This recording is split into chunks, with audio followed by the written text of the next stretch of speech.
Avant de commencer, installez-vous confortablement. Si vous aimez ces histoires calmes pour vous détendre ou vous endormir, pensez à liker la vidéo et à vous abonner à la chaîne. Vous pouvez aussi laisser un petit commentaire, ça aide énormément la chaîne à être recommandée. Et j'adore lire vos retours. Dites-moi d'où vous écoutez et quelle heure il est chez vous. Je vous souhaite une excellente écoute. Chapitre 1. Le garçon qui regardait la mer. Avant d'être un pirate célèbre, William Kidd était simplement un garçon qui rêvait d'aventure. Il serait né vers 1645, en Écosse, dans un petit monde froid et battu par le vent. À cette époque, la vie était dure. Les maisons étaient simples, les routes boueuses, et les gens travaillaient du matin au soir pour survivre. Mais près des côtes, il y avait quelque chose qui fascinait les enfants. La mer. Une étendue immense, sombre et mystérieuse, qui semblait cacher 1000 secrets. Dans les ports, les navires entraient et sortaient sans cesse. Des bateaux lourds, aux voiles blanches gonflées par le vent, revenaient de voyages très lointains. Et avec eux revenaient les marins. Les marins racontaient des histoires incroyables. Ils parlaient d'îles couvertes de palmiers, où le sable brillait comme de l'or.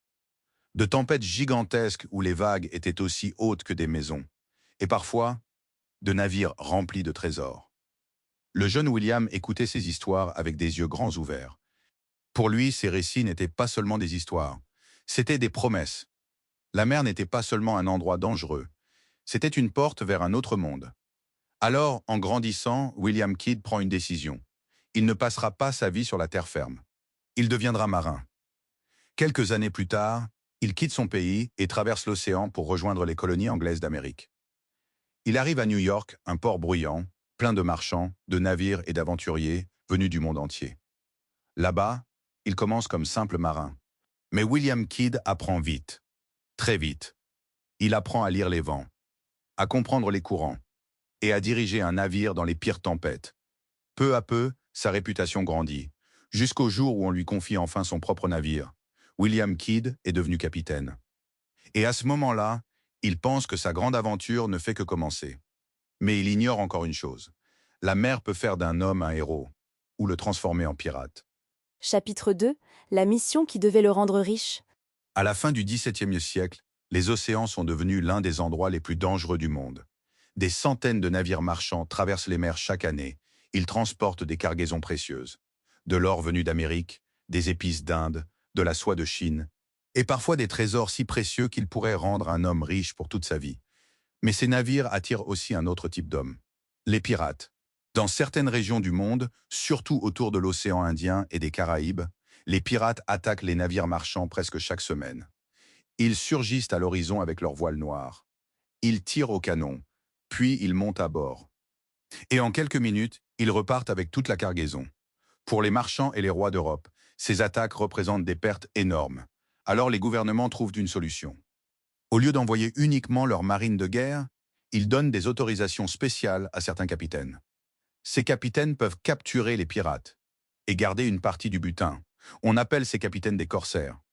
Et un jour, William Kidd reçoit une proposition extraordinaire. Un groupe de nobles anglais et de riches investisseurs décide de financer une expédition. Ils cherchent un capitaine capable de parcourir les océans et de traquer les pirates. William Kidd semble être l'homme parfait. Il est expérimenté, respecté, et surtout, il connaît très bien la mer. Les investisseurs lui confient alors un navire impressionnant pour l'époque, le Adventure Galley.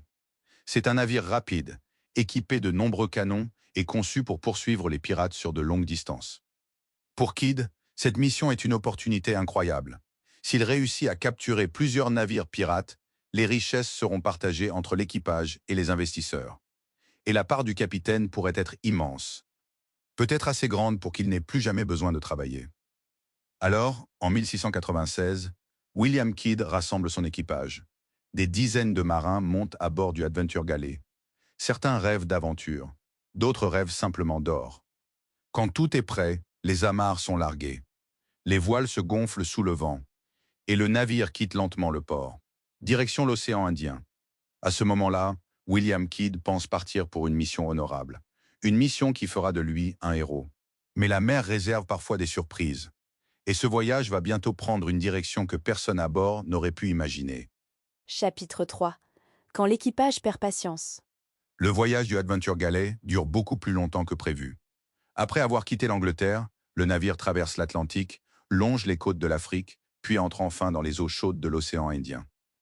C'est là que William Kidd espère trouver les pirates qu'il doit capturer. Mais les jours passent, puis les semaines, puis les mois. Et toujours, aucun pirate. Le navire continue de naviguer d'un port à l'autre. Les marins observent l'horizon, mais les seules voiles qu'ils aperçoivent appartiennent à des navires marchands. Pendant ce temps, la vie à bord devient de plus en plus difficile. La nourriture diminue. L'eau douce est rationnée. La chaleur est écrasante. Et surtout, les marins commencent à comprendre une chose inquiétante. Sans prise, il n'y aura aucun argent. Dans les coins sombres du navire, les discussions deviennent de plus en plus tendues. Certains marins commencent à murmurer entre eux. Pourquoi attendre des pirates qui ne viennent jamais? Pourquoi ne pas attaquer simplement les navires marchands qui passent devant eux? Après tout, beaucoup de ces navires transportent des cargaisons incroyablement précieuses.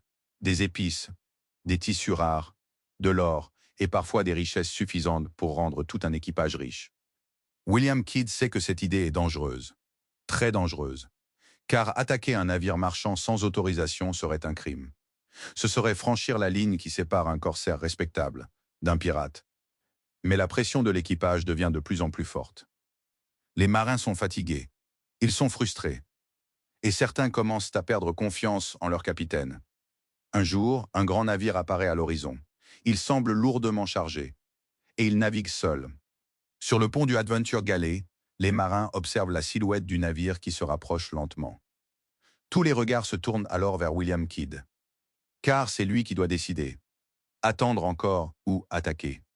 Et cette décision va changer sa vie pour toujours. Chapitre 4. Le jour où tout bascule. Le navire qui apparaît à l'horizon attire immédiatement l'attention de tout l'équipage. Il est grand, lourd, et il semble chargé de marchandises. Les marins du Adventure Galley comprennent très vite que ce navire pourrait transporter une cargaison extrêmement précieuse. Pendant quelques minutes, le silence règne sur le pont. Tous les regards se tournent vers William Kidd, car c'est lui qui doit prendre la décision. S'ils attaquent ce navire, il n'y aura plus de retour en arrière. William Kidd hésite. Il sait que sa mission est de capturer des pirates. Pas des marchands. Mais l'équipage attend. Les hommes sont fatigués. Ils ont traversé des océans entiers sans récompense. Finalement, Kidd donne l'ordre. Le Adventure Galley se rapproche. Les canons sont prêts. Les marins se préparent à l'abordage. Le navire capturé s'appelle le Quedagh Merchant. Et très vite, l'équipage découvre que la cargaison est immense. Des tissus précieux venus d'Inde, des marchandises rares et des richesses d'une valeur incroyable. Pour les marins, c'est une victoire. Peut-être même la plus grande prise de toute l'expédition.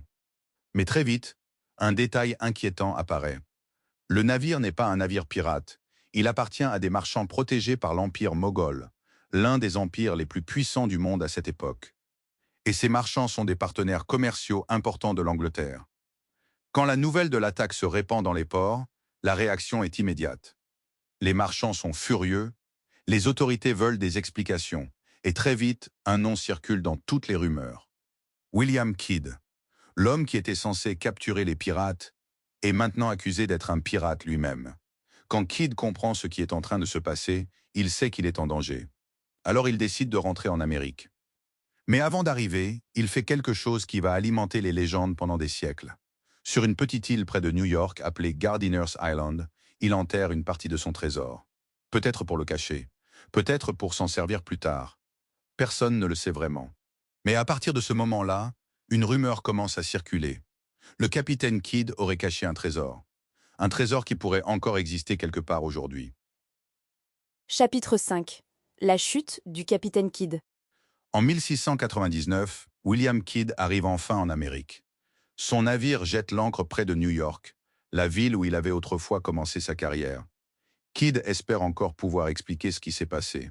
Il pense que les autorités comprendront qu'il n'est pas un pirate, qu'il a simplement pris une mauvaise décision sous la pression de son équipage. Mais la situation est bien plus grave qu'il ne l'imagine. Dans les ports d'Europe, les marchands sont furieux. L'attaque du Quedagh Merchant a provoqué un scandale immense. Les riches investisseurs qui avaient financé l'expédition de Kidd commencent à paniquer. Car s'ils sont liés à cette affaire, leur réputation pourrait être détruite. Alors, pour se protéger, ils prennent une décision. Ils abandonnent William Kidd. Très vite, les autorités décident de l'arrêter. Le capitaine est capturé, puis envoyé en Angleterre pour être jugé. Le procès attire énormément de monde. Les journaux racontent l'histoire du pirate. Les foules se pressent pour entendre les accusations.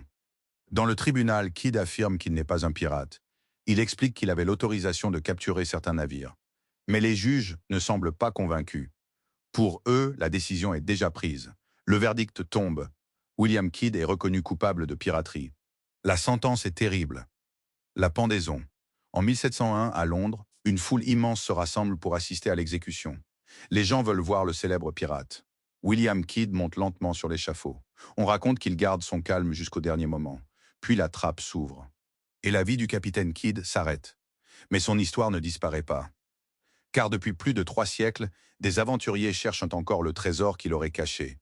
Et certains pensent qu'il reste peut-être, quelque part, une île oubliée, un coffre enterré, et l'or du capitaine Kidd qui attend toujours d'être découvert.